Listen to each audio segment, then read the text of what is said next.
Assalamualaikum warahmatullahi wabarakatuh. Alhamdulillahirabbil alamin wa afdhalus salati wa atammu taslim ala sayyidina Muhammadin fakhril anbiya'i wa mursalin wa ala alihi wa sahbihi ajma'in, amma ba'du. Yang terhormat guru kita tercinta Buya Yahya beserta keluarga, semoga Allah Subhanahu wa taala senantiasa memanjangkan umur beliau dalam ketaatan serta sehat walafiat, mempermudah segala urusannya, baik urusan dunianya maupun akhiratnya, terutama dalam urusan dakwahnya. Amin amin ya rabbal alamin. Dan tak lupa yang kami hormati para hadirin pemirsa Al-Bahjah TV dan pendengar setia radioku dimanapun anda berada. Segala puji bagi Allah Subhanahu wa taala atas limpahan nikmat dan karunia-Nya, sehingga pada kesempatan kali ini kita masih diberikan keistiqomahan untuk menghadiri majlis-majlis mulia dalam program Nasihat untuk Santri yang rutin diselenggarakan setiap Jumat malam Sabtu di Lembaga Pengembangan Dakwah Al-Bahjah Cirebon, tentunya bersama guru kita tercinta Buya Yahya. Untuk itu, mari kita persiapkan hati dan pikiran kita untuk menerima ilmu-ilmu yang akan beliau sampaikan. Langsung saja kepada guru kita tercinta Buya Yahya, dengan segala hormat kami persilakan. Allahumma salli ala sayyidina Muhammad. Allahumma salli ala sayyidina Muhammad. Uzkuru salata ala nabi Muhammad.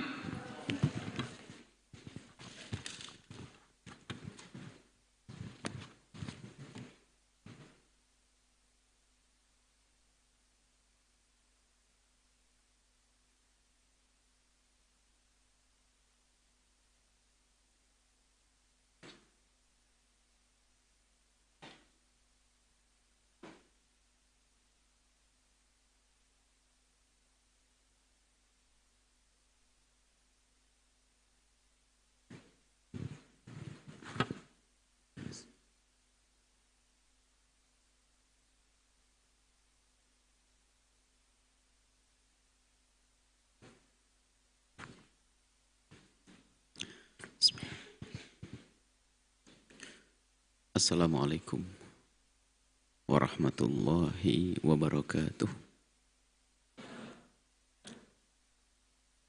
Alhamdulillah wa syukru lillah,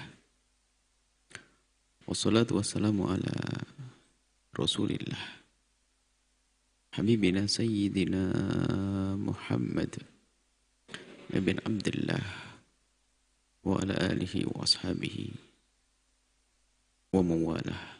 Allahumma ya Rabbana inna nas'aluka ilman nafi'ah wa na'udzubika ya Rabbana min ilmin la yanfa' wa amalin la yurfa' wa qalbin la yakhsha' wa aynin la tadba' wa nafsin la tashba' innaka anta ala kulli syai'in qadir. Allahumma ya Rabbana arzuqna tawbata qabla al-maut, asyhadata indal maut, wal jannata ba'dal maut, amma ba'd. Yang sangat kami cintai, kami muliakan para santri dimanapun kalian berada, semoga Allah senantiasa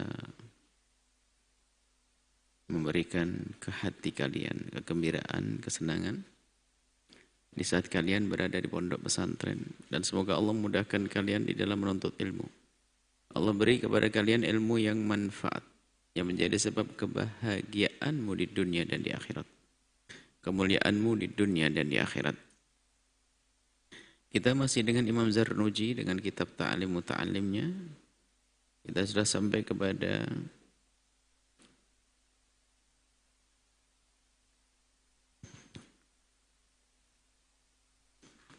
Qala Imam Az-Zarnuji rahimahullah ta'ala, nafa'anna Allahu bihi wa bi'ulumihi wa bi'ulumi masyayikhihi wa talamidatihi fid dharaini amin. Kita sampai kepada qala Rasulullah sallallahu alaihi wasallam, Rasulullah sallallahu alaihi wasallam bersabda,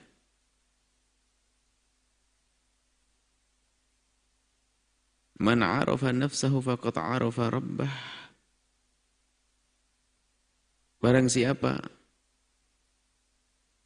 man arafa nafsahu faqad arafa rabbah, barang siapa mengenal dirinya maka sungguh ia akan mengenal Allah. Sungguh ia telah mengenal Allah. Hanya yang perlu diketahui bahasanya Para muhaditsin menjelaskan bahwasanya ini bukanlah hadis. Maknanya benar akan tapi para muhaditsin mengatakan ini bukan hadis. Lalu bagaimana terjadi pada orang-orang alim seperti beliau yang demikian ini?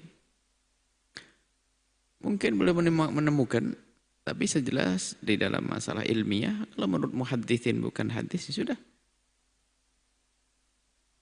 Kita ngikut para muhaditsin tanpa harus merendahkan siapapun menukil hadis. Karena maknanya benar, maka kita ambil maknanya. Dan setelah itu kita tidak nisbatkan kepada Rasulullah. Kita harus ada punya tata krama dengan mu'alif. Karena bisa jadi mungkin ada kitab yang kita tidak tahu atau muhadits yang tidak menjangkau. Seperti kitab hadis kan banyak sekali, bukan hanya kutubus sittah. Di sana ada musannafat. Ada kitab-kitab hadis yang lainnya. Tapi kalau sudah dikatakan hadis itu misalnya tidak benar menurut para muhaditsin, maka yang lainnya hendaknya patuh dengan muhaditsin lalu tidak menjadikan hadis-hadis tersebut sebagai hujjah dalam masalah akidah atau dalam masalah fiqhiyah. Adapun jika makna itu benar, kita tinggal menghadirkan maknanya tanpa harus menisbatkan kepada Rasulullah sallallahu alaihi wasallam. Maknanya benar, man arafa nafsahu faqad arafa rabbah. Tanpa harus kita katakan ini sabda Nabi. Man arafa nafsahu faqad arafa rabbah.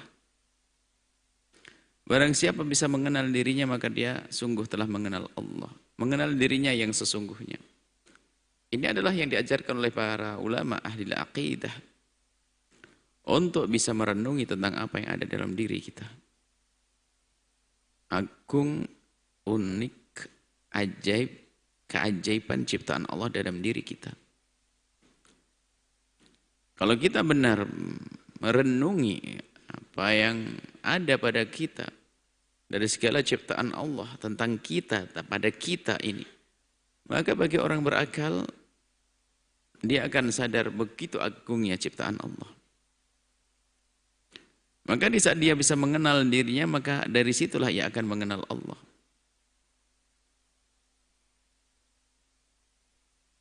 Sebagian para ahli hikmah membalik.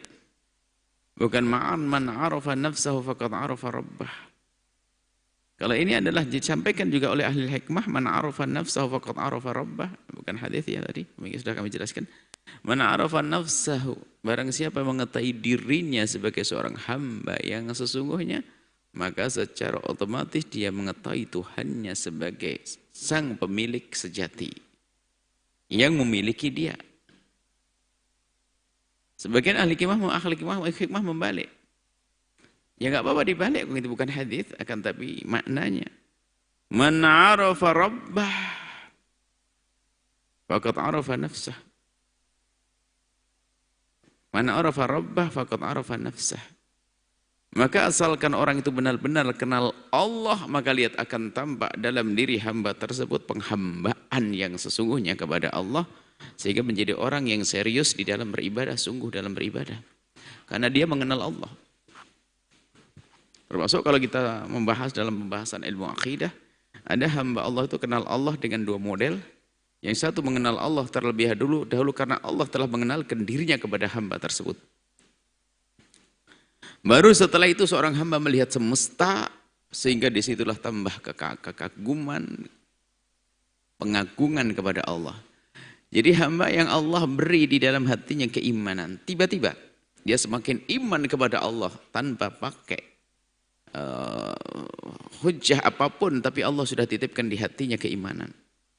Maka ini adalah ahli jadaf yang Allah ambil hatinya untuk dikenalkan. Allah mengenalkan dirinya kepada hamba tersebut.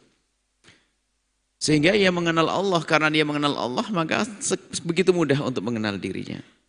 Karena dia kenal Allah, Allah yang sang pencipta, Allah yang maha kuasa. Maka di saat dia sudah mengenal Allah, maka baru maka dia mengenal dirinya sebagai seorang hamba yang ahli ibadah. Ini model ahlu tahqiq, ahlul ma'rifati. Selain daripada itu, kita untuk mengenal Allah melalui daripada ciptaannya. Kita untuk melihat di semesta ini, melihat alam sufli dalam bumi, diri kita, melihat kepada diri kita, melihat alam, kemudian merenung, hadirkan renungan hingga sampai kepada keyakinan bahwasanya ini semua ada penciptanya, yaitu Allah Subhanahu wa taala. Baik. Jadi bisa dikatakan man arafa nafsahu faqad arafa rabbah, atau man arafa rabbahu faqad arafa nafsah. Fa idza arafa, jika seorang hamba itu, jika seseorang itu mengetahui ajza nafsihi, tentang lemahnya dirinya, faqad arafa, maka sungguh dia telah mengenal qudrata Allah Ta'ala, kekuasaan Allah. Sebab dia mengenali dirinya lemah di mana? Di hadapan Allah. Berarti dia kenal Allah dong. Kan begitu. Wala ya'tamidu ala nafsihi, kemudian setelah itu dia tidak mengandalkan dirinya sendiri dalam segalanya. Dia belajar serius dia. Dia betul dia memurajaah, membaca, mengulang-ulang, akan tapi tetap dia tidak mengandalkan kepada dirinya, tapi dia tetap mengandalkan kepada Allah. Mengandalkan Allah. Inilah yang selalu kami ingatkan kepada para santri, tidak cukup kalian rajin belajar, nak, akan tapi ingat Allah, sisihkan waktumu untuk menghadap kepada Allah.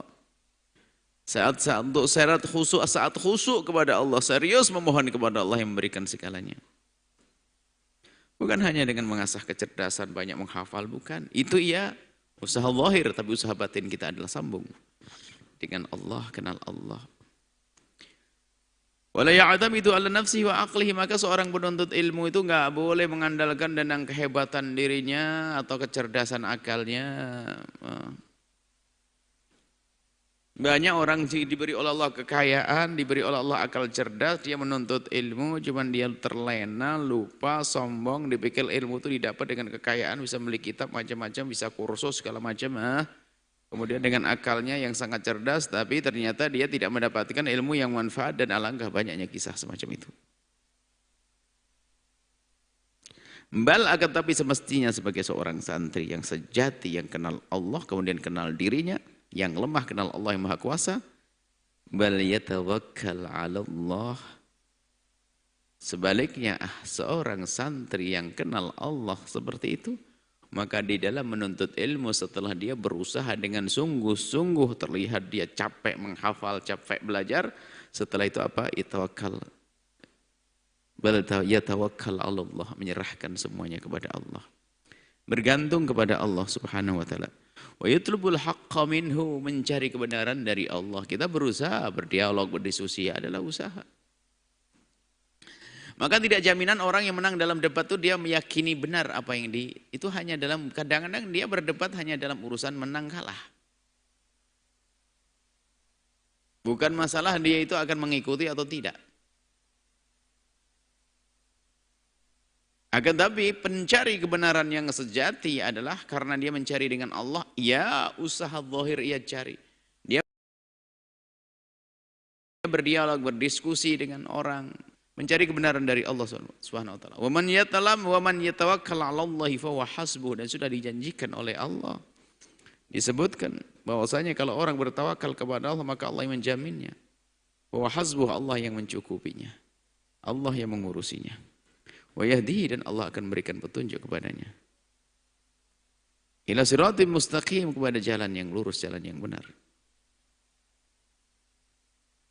Selesai.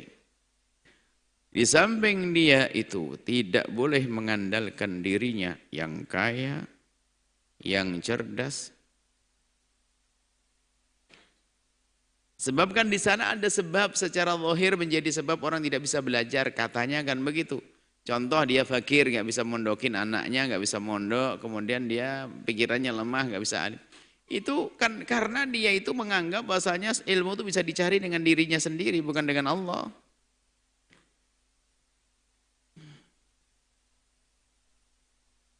Kalau dia mengandalkan Allah, lihat.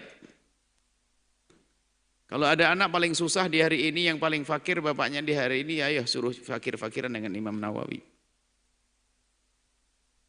Sampai begitu fakirnya beliau puasa setiap hari. Agar mengurangi beban hidupnya. Allah. Nah di samping ini, yang pertama adalah dia tidak menggantungkan kepada, tidak menganggap dirinya bisa, tapi menggantungkan kepada Allah. Berharap kepada Allah. Di samping dia itu tidak menggantungkan kepada dunianya, kepada kecerdasannya, tapi dia selalu mohon kepada Allah. Ternyata lebih dari itu seorang penuntut ilmu yang sejati adalah ini makna. Peduli dengan kawan. Wa man kana lahu malun. Barang siapa yang diberi oleh Allah, mangkana barang siapa yang ada bagi orang tersebut malun, ada harta. Fala yabkhalu, maka hendaknya jangan pelit ya. Jangan pelit.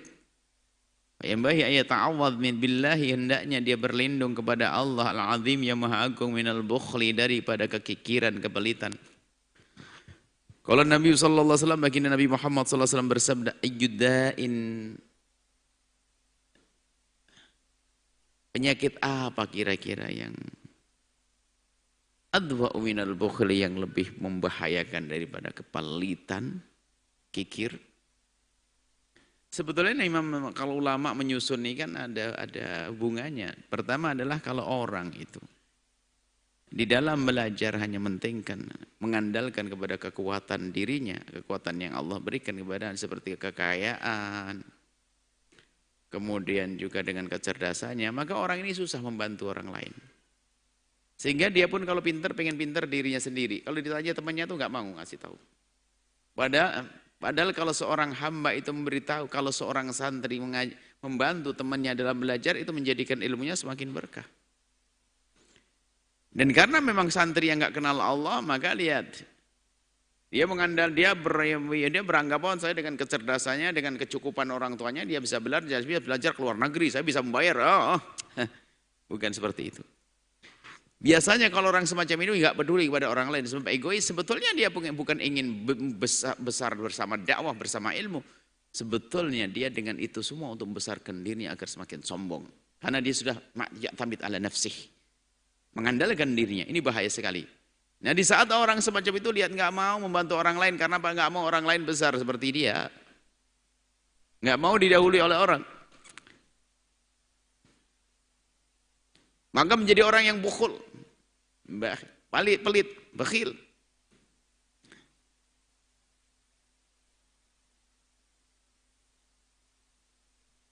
Wa kana Abu Syekh al-Imam wal-Ajallu Samsul A'immati al-Halwani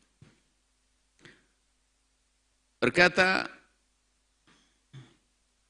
Imam Al-Ajal yang agung, Samsul A'immati Al-Halwani rahimahullah mengatakan, wa kana, atau beliau tidak. Ada Imam Abu Syekh, Imam Al-Ajal Samsul Al-Halwani, Samsul A'immat Al-Halwani. Jadi Imam Abu Syekh Al-Halwani ini adalah kana faqiron,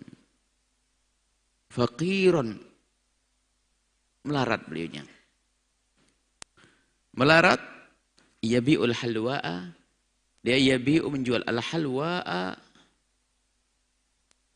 manisan. Dia jual apa ya, kalau di macam kayak manisan tuh ya, pokoknya kuenya anak-anak yang manis-manis, halawa. Ya kalau Jawa Timur, orang Jawa dulu gulali kayak apa-apa. Pokoknya jenis, kalau di Arab ada yang halawah. Semua yang makanan yang dibuat dari gula-gula. Maksudnya apa? Bukan orang kaya raya gitu loh. Jualannya begitu-begitu. Tapi pun ternyata, lihat, beliau itu adalah apa?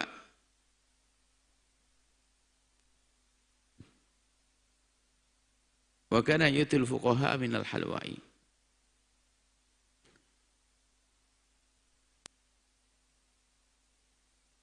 Memberikan kepada ulama halwa. Jadi dia memberikan, jadi dia yang fakiran, makanya ini perlu bahasanya kita peduli. Jangan menyerah dengan kefakiran. Jangan menyerah dengan kefakiran.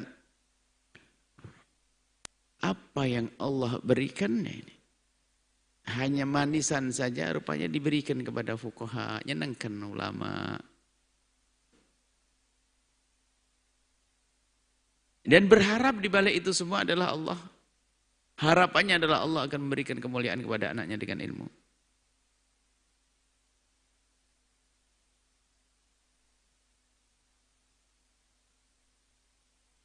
Baik. Wa yaqulu, kemudian di saat memberikan, ini pelajaran yang kita ambil adalah jangan sampailah kita itu tidak peduli dengan para penuntut ilmu. Makanya yang kami seru ini adalah orang yang di luar sana, bukan orang di luar sana.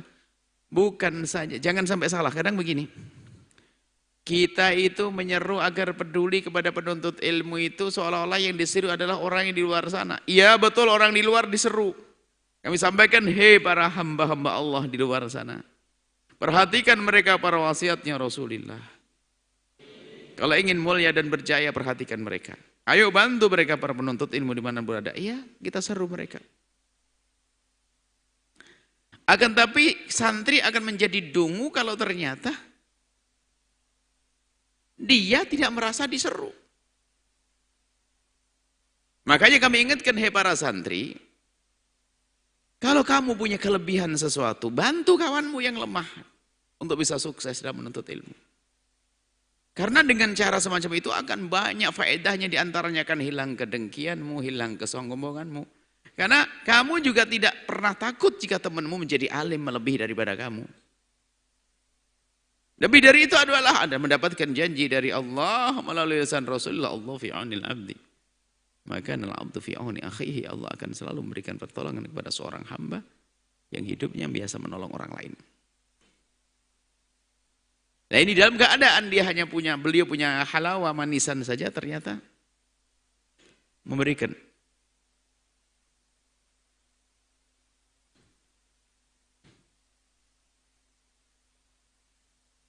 Jadi di sini tadi harokatnya bukan Abu Syaikhil Imamu, wa kana Abu Syaikhi Al-Imami.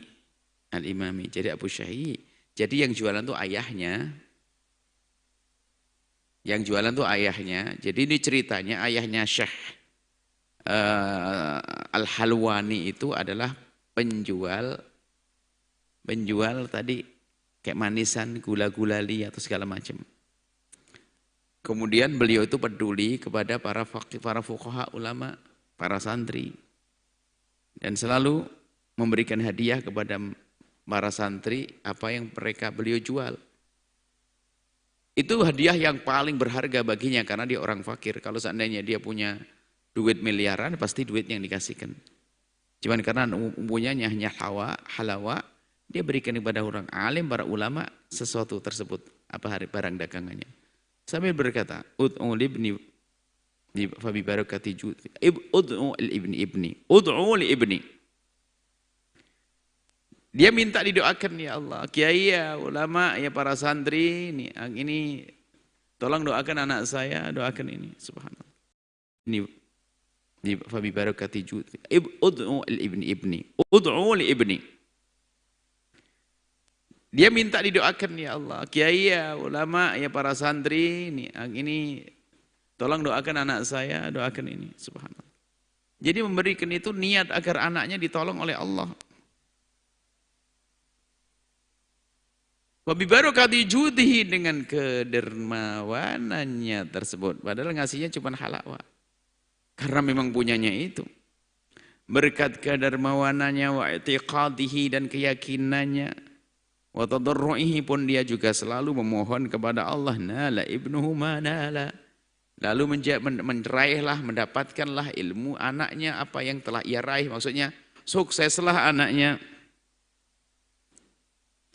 Wa yashtari bil mali, kemudian dia membeli dengan hartanya al-kutub, kitab-kitab. Wa yastaktibu, kemudian setelah itu wa yastaktibu, minta lain orang-orang untuk menuliskan buku. Ini adalah subhanallah, kamu harus banyak bersyukur di zaman ini. Dulu itu kalau orang itu pengen punya ilmu, Itu nggak ada toko kitab. Nah. Nggak ada toko kitab. Jadi pinjam kitabnya orang lalu ditulis. Pinjam. Kita masih merasakan cara belajar sebenarnya melatih khot juga. Dulu waktu belajar itu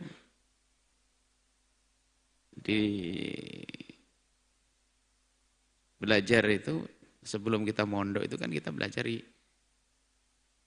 pesantren yang di dekat rumah tempatnya Romo Yai Syekh Imron Mahbub itu. Kita belajar di situ tuh. Jadi kalau mau belajar seperti belajar kitab Alfiyah atau apa itu nulis nak. Jadi nulis. Jadi bukan langsung kitab jadi begitu. Itu kayak dulu itu, nulis. Jadi kita nulis, kemudian setelah nulis, ya yang sudah ditulis nanti akan kita baca di depan guru, belajar dengan gurunya. Kita masih menemukan cara itu. Sekarang sudah nggak ada. Padahal zaman kita sudah ada kitab, maksudnya sudah banyak kitab. Karena itu juga ada kebiasaan tradisi, kalau tidak salah sampai hari ini di sebagian pesantren di Jawa sana masih menganjurkan anak santrinya untuk menulis dengan tangannya. Kalau kita amati ada beberapa maksud. Mungkin sebagian santri itu malas, tidak akan membaca dulu kecuali disuruh nulis. Karena dengan nulis seolah-olah dia membaca. Bisa jadi begitu. Nah kalau zaman dulu tuh nggak ada toko kitab. Kalau kita ingin punya ilmu, misalnya ada toko kitab bagus, dia menasakh, menulis. Nah ini bagi yang nggak mampu ya nulis sendiri. Ada orang kerjaannya nulis untuk dibayar orang. Nah ini syah ini adalah karena dia akhirnya dibarokai rizkinya banyak, akhirnya yastaktibu, minta bayar orang untuk bisa nulis, jadi sehingga ilmunya jadi banyak. Akhirnya ada pinjam kitab di sana, tolong tulis kitab ini, dinasakh, ditulis oleh satu orang, bayar dia, sehingga dia punya kitab. Fa yakunu aunan ala ta'allumi, sehingga rizkinya tersebut menjadi penolong untuk belajar. Jadi diberkahi tadi. Gara-gara nolong hamba Allah, gara-gara nolong penuntut ilmu, gara-gara nolong ulama, diberkahi hidupnya sehingga bisa beli cari kitab. Yastaril kutub, beli kitab kalau memang ada kitabnya, yang enggak ada ya ditulis sendiri. Akhirnya itu semua mempermudah dia ala ta'allumi untuk belajar, wa tafaqquhi, mencari ilmu, tafaqquh. Selesai. Wa qad kana li Muhammad bin Al-Hasan rahimahullah ta'ala, muridnya Imam Abu Hanifah, Muhammad bin Hasan Asy-Syaibani, beliau adalah punya malun katsirun, punya duit banyak, harta banyak. Hatta kana lahu, sehingga sampai dia memiliki 300 minal ukala'i, perwakilannya. Akhirnya yang mengurusi ala malihi, hartanya, 300 orang ngurusi hartanya. Kaya banget. Fa'anfaqahu kullahu, sehingga hartanya akhirnya digunakan, diinfakkan fil ilmi wal fikih, untuk ahli ilmu, untuk ilmu dan fikih, untuk program ilmu. Walam yabqa lahu thawbun nafisun, sehingga tidak tersisa, wallah. Tolong dengar ini, Masya Allah. Sampai hari ini ternyata Muhammad bin Hasan, mungkin hartanya kan tidak pernah disebut. Tapi yang disebut adalah ilmunya. Muhammad bin Hasan Asy-Syaibani, muridnya Imam Abu Hanifah. Apakah orang menyebut setelah itu adalah ada kisah bahwa saya Muhammad bin Hasan kaya raya lalu bangkrut? Enggak ada. Biarpun secara zahir hitungannya orang pakar-pakar ahli ekonomi adalah dia adalah kaya raya, kemudian setelah itu dia menuntut ilmu, akhirnya banyak beli kitab, akhirnya melarat dia. Mungkin pandangannya begitu. Tapi beliau tidak merasakan itu semuanya, akan tapi karena beliau mendapatkannya dengan mendermakan hartanya sampai habis. Sampai habis dia. Tapi Allah beri ilmu, dan ilmunya terus disebut-sebut, pahalanya mengalir dan tidak akan berhenti sampai nanti masuk surga. Itu. Walam yabqa lahu thawbun nafisun, dan tidak ada baginya baju yang pantas, sudah saking habis hartanya. Fara'ahu Abu Yusuf. Ini Abu Yusuf itu sama muridnya Imam Abu Hanifah. Abu Hanifah itu adalah punya murid dua, murid besar yang namanya Abu Yusuf dan Muhammad bin Hasan Asy-Syaibani. Abu Yusuf itu melihatnya rahimahullah ta'ala. Fithau bin Khalikin melihat Muhammad bin Hasan di baju yang, Khalik adalah baju yang sudah lecek, baju usang, Khalik. Farsala ilahi thawathiyaban, kemudian ya karena ngelihat Muhammad bin Hasan yang dulu Masya Allah dengan harta yang melimpah.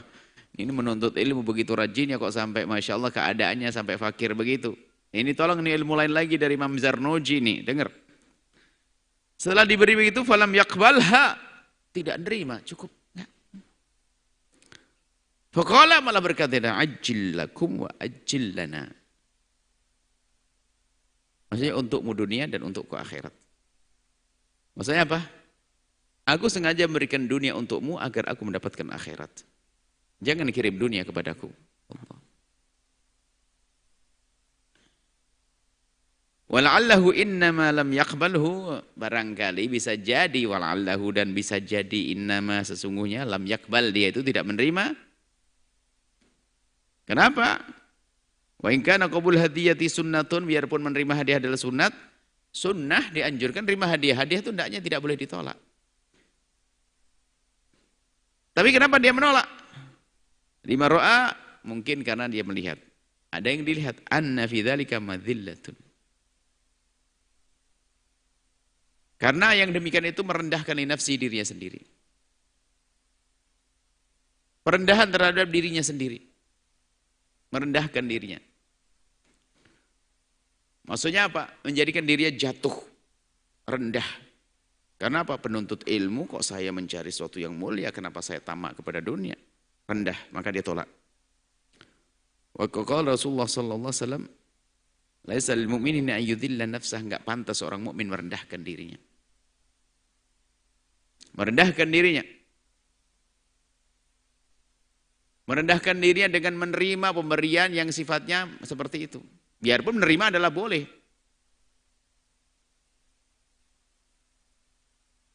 Akan tapi begitulah dia maksudnya apa? Ingin membebaskan hawa nafsu dari hatinya dari apa yang di tangannya orang. Seperti lanjutannya ini, wa hukiya anna asy-syekh Fakhrul Islam Al-Arsabandi rahimahullah taala, seorang alim Syekh Fakhrul Islam Al-Arsabandi rahimahullah, jama' qusyural bittikh, mengumpulkan kulit-kulit semangka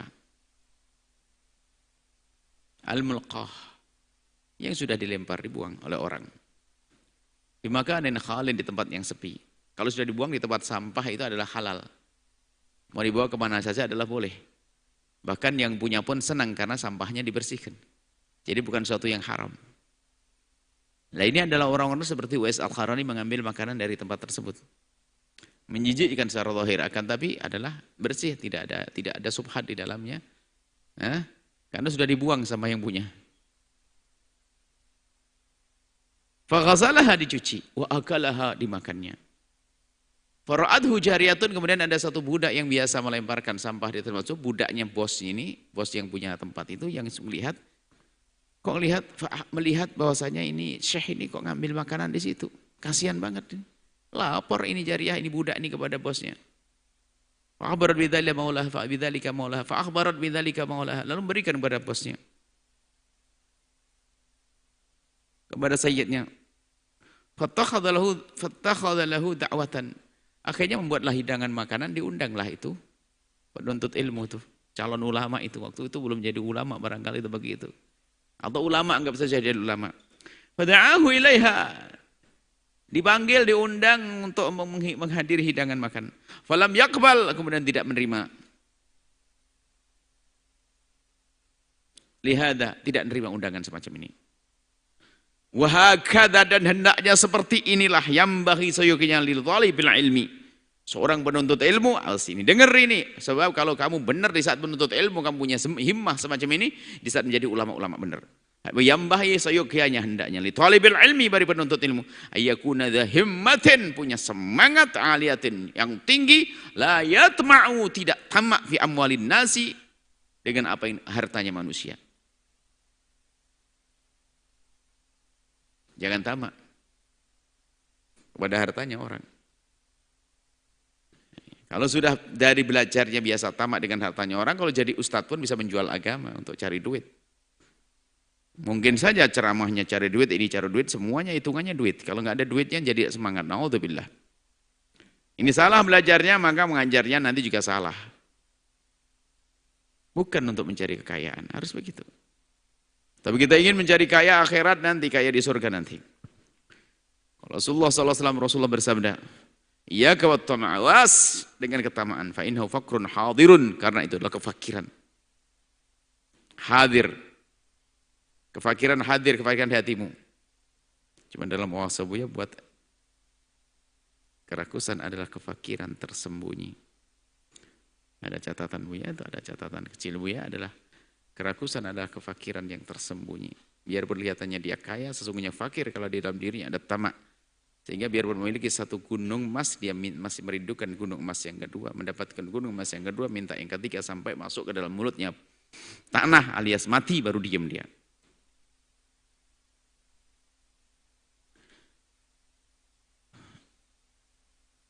Wala yabkhal bima indahu minal mali. Seorang penuntut ilmu sejati seharusnya hendaknya jangan pelit apa yang dimiliki dari harta. Bal yunfiqu ala nafsihi, maka hendaknya dia bisa berinfak dengan dirinya sendiri. Wala ghairihi, kemudian juga menolong yang lainnya. Subhanallah, sampai di sini saja insyaallah. Ya. Apa yang bisa kita ambil faedah daripada kisah, daripada pelajaran kita sehari ini? Yang pertama adalah kita harus menguatkan tawakal kita. Kenal Allah, Allah yang Maha Kuasa, Allah yang memberi ilmu. Allah yang memberi ilmu, maka hendaknya kita kenal Allah dan kita ambil ilmu dengan Allah, bukan mengandalkan dengan kecerdasan kita. Bukan mengandalkan kita dengan harta kita. Kemudian yang kedua adalah peduli dengan orang lain, membantu dalam materi, membantu dalam waktu, membantu dalam ilmu, mengajari temannya. Jangan ragu untuk yang demikian itu. Jadikan budaya yang indah menolong teman. Budaya indah mengajari teman. Budaya indah membantu dengan harta kalau ada. Nah, ini adalah jadikan budaya yang indah dalam pergaulan kita. Maka sungguh dengan santri, dengan sesama kawan. Kemudian yang ketiga adalah jangan sampai kita tamak, ya, dengan apa? Dengan harta.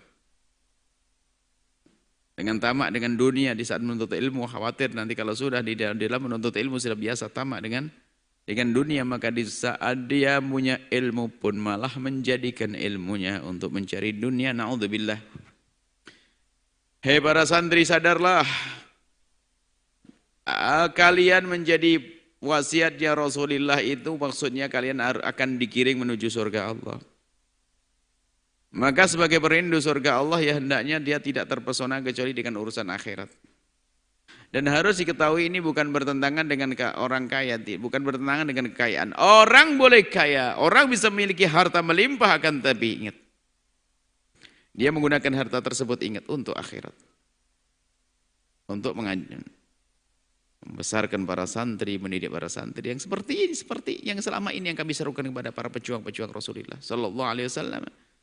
Menyisihkan hartanya sehingga pondok pesantren berdiri, membiayai mereka. Lah mereka ini orang hebat, orang pilihan Allah Subhanahu wa taala. Orang lain saja peduli dengan menuntut ilmu. Lah kita kok tidak peduli dengan menuntut ilmu, ini kan suatu kebodohan. Maka kami sering serukan kepada siapapun, hai Anda, kalian wahai anak-anakku di pondok manapun kalian berada, lihat, Buya tidak bicara dengan santri Al-Bahjah saja, tidak, karena mungkin yang mengikuti acara ini banyak dari pesantren-pesantren yang lain. Ingat wahai para santri, sampaikan salam kepada orang tuamu. Jika di sana ada orang-orang yang tidak punya anak di pondok, tapi mereka peduli dengan pondok, bagaimana bapaknya santri tidak peduli dengan pondok? Ini kan keterlaluan, kan aneh sekali. Terus maunya apa ini?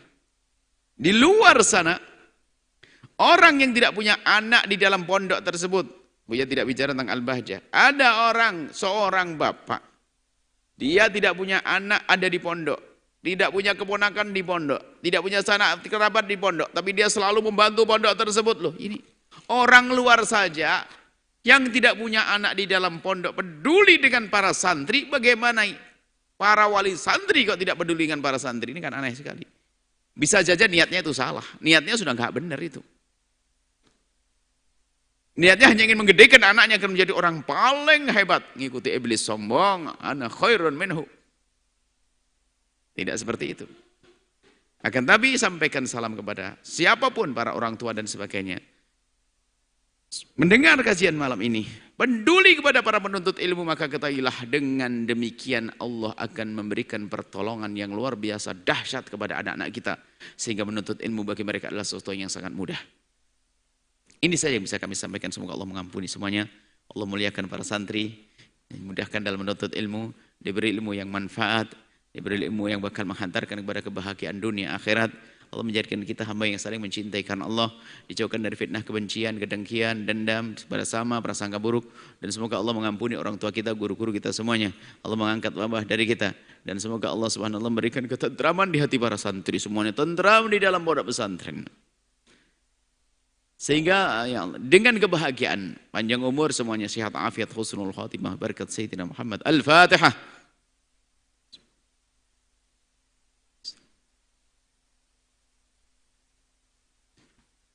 Terima kasih, mohon maaf, doa selalu, wabillahi taufiq wal hidayah.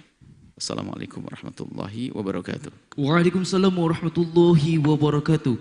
Syukran jazilan kami haturkan kepada guru kita tercinta Buya Yahya. Semoga apa yang beliau sampaikan menjadi ilmu yang bermanfaat dan dapat kita amalkan dalam kehidupan kita sehari-hari. Amin amin ya rabbal alamin. Baik hadirin pemirsa Al-Bahjah TV dan mendengar setia radioku dimanapun Anda berada. Demikianlah majlis kita pada kesempatan kali ini, dan jangan lewatkan kajian tafsir Quran yang rutin diadakan setiap Sabtu pagi, tentunya bersama guru kita tercinta Buya Yahya. Saya Irsyad Muhammad beserta kru yang bertugas mengucapkan syukron jazilan atas perhatian Anda. Mari kita tutup majlis mulia ini dengan doa kafaratul majlis. Subhanakallahumma wa bihamdika asyhadu an la ilaha illa anta astaghfiruka wa atubu ilaik. Wassalamualaikum warahmatullahi wabarakatuh.